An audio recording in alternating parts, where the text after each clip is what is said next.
Speaking of COVID-19, there is no doubt it has taken a huge financial hit on not only Arkansas's economy, but the economy across the country. And who better to talk about it is Roby Brock from our content partner at Talk Business and Politics, joining us from his home office in Little Rock. Roby, thanks for joining us. Is there any way to quantify, or even how do you determine what sort of financial loss Arkansas could see here with all of this? Well, first of all, thanks for having me on to be the most unpopular person on television Yes. to deliver all the bad news. Thanks for that. We're seeing a little bit right now in some of the budget projections that the governor and the legislature are putting together. They're anticipating $353 million less in the current fiscal year, another $205 million less in the next fiscal year. That gives you some indication of what they're predicting to happen. We're seeing some unemployment numbers, which I think we'll talk about in a little bit. And that's a little bit more real time. It's about a week lag on some of that stuff. But really, anecdotal is what we're getting the most of. When you go to a restaurant or a parking lot for a shopping center and you see so few cars there, the reason we don't see anything more quickly than that is a lot of the sales tax collections that we see that give us an indication of consumer spending and consumer activity and economic activity. That's all about a month lagging when we get it in our reports. So we're going to see what happens 30 days from now in terms of what's going on right now. And that puts us in a little bit of a position to really have to rely on what our eyes are showing us. There's no way of knowing how quickly this could bounce back? Well, there's really not. I mean, I would be in the camp that says until there's a vaccine, you're not going to see a solid bounce back. And yeah, as long as our numbers continue on an upward trajectory, which they're doing in Arkansas still, even though it's, relatively slow compared to places like New York and New Orleans, you're not going to see a full bounce back. And again, back to those unemployment numbers, I mean, we've seen over 100,000 people in the last 2 weeks in Arkansas file for unemployment. And of course, if you remember the national numbers last week that we got on last Thursday, it was over 6.6 million people filed unemployment in 1 week's time. And that is almost the most frustrating thing about this, getting that system to work. Yeah, there's been some kinks. I don't think anyone could have anticipated the onslaught that the system has had to pick up in terms of all of those filings and all those claims. I know at the state level, they've done a lot to try to mitigate that.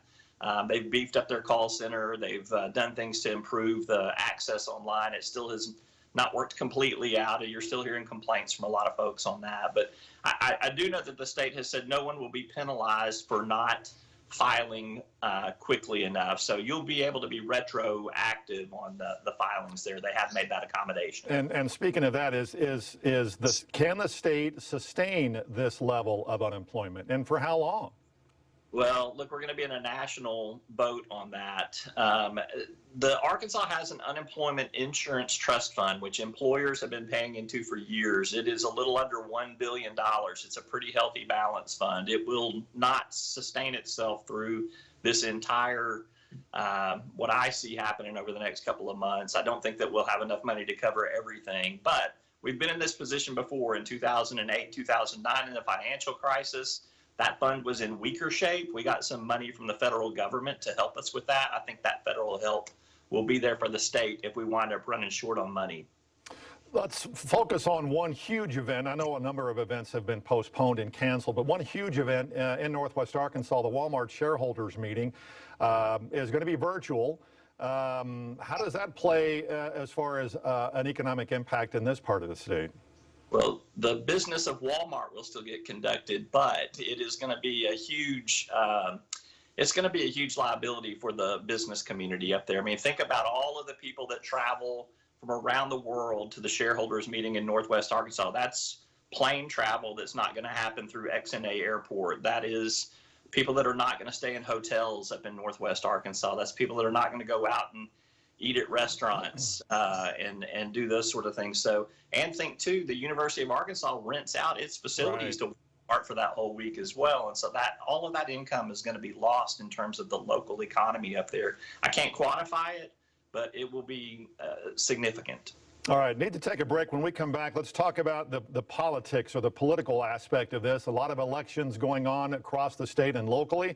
Roby Brock joining us from Little Rock, Talk Business and Politics. We'll have more from him coming up in just a second.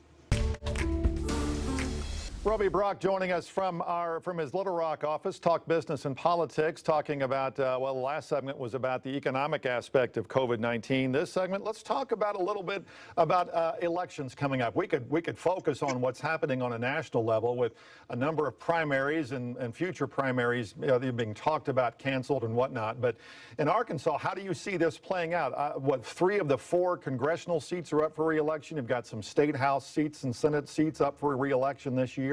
How does this all play out between now and November? Yeah, I don't think that we really kind of know if there's going to be any major change to the election cycle in November. It's still so many months away, and I think we have to see where things kind of are before we would, be willing to say that we're going to have to do something dramatically different. I know there's an effort right now to get vote by mail passed here at the state level so that it's out there as an option.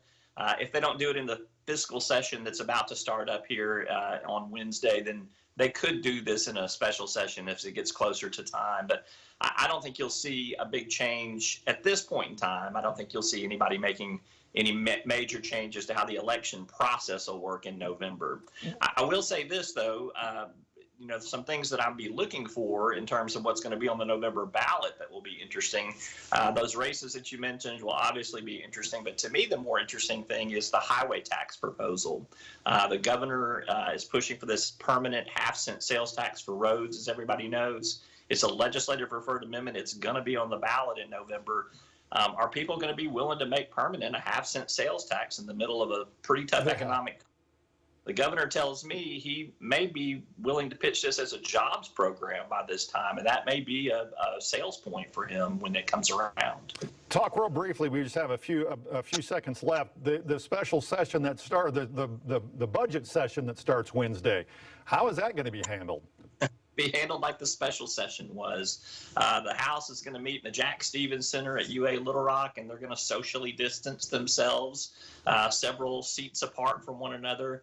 And the Senate's going to once again be on the Senate chamber and up in the gallery. And still seems like a big risk to me when you've got 3 legislators who have contracted COVID-19. We'll see if social distancing really, really works. But kind of a tough time to be making that call when we're really starting to move into what is predicted to be Arkansas's peak season. And they're going to be talking about a budget that really is uncertain right now. Big time. So I think they'll go with the governor's recommendation of about $200 million less in terms of expectations from what he proposed a couple of weeks ago. They'll have the opportunity to revise that down the road if economic conditions warrant. So it's not locked in stone. They got to put something on paper. They'll do that pretty quickly in a 10-day session, I think, and then if circumstances warrant, they'll come back later and make some adjustments. Okay. Roby Brock joining us, Talk Business and Politics. Thank you so much for being here this afternoon. Appreciate you doing it. You bet. All right. Garrett's back with a final check of the forecast next.